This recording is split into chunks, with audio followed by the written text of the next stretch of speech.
आपण सर्वजण पुण्यश्लोक अहिल्यादेवी होळकर यांच्या विचारांचे पाईक आहोत। समाज बांधवांच्या आरक्षणासाठीच्या लढ्याला नक्कीच यश मिळेल। आमचा तुम्हाला पाठिंबा आहे। आमरण उपोषणकर्त्यांसमेत महादेव कोगनुरे यांनी भेट घेऊन संवाद साधला। धनगर समाजाच्या एसटी आरक्षणाची अंमलबजावणी व्हावी यासाठी पंढरपूर येथे चालू असलेल्या राज्यव्यापी आमरण उपोषणस्थळी काल भेट देऊन एमके फाउंडेशनचे संस्थापक अध्यक्ष तथा काँग्रेसचे नेते महादेव कोगनुरे यांनी राज्यातून उपस्थित असलेल्या उपोषणकर्त्यांची विचारपूस केली।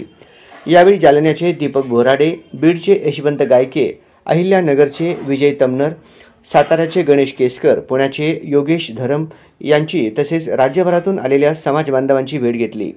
आपल्या वतीने आरक्षण लढ्यास पाठिंबा दिला। यावेळी सोलापूरचे उपोषणकर्ते माऊली हळणबर यांची प्रकृती स्थिर नसल्याने ते दवाखान्यात उपचार घेत असल्याने त्यांची विचारपूस करण्यासाठी तसेच या राज्यव्यापी आरक्षण लढ्यास पाठिंबा देण्यासाठी महादेव कोगनुरे यांनी दवाखान्यात त्यांची भेट घेतली। समाजाविषयी सुरू असलेल्या लढ्यात आम्ही सक्रिय सहभागी असल्याचे सांगत संवेदना व्यक्त केल्या।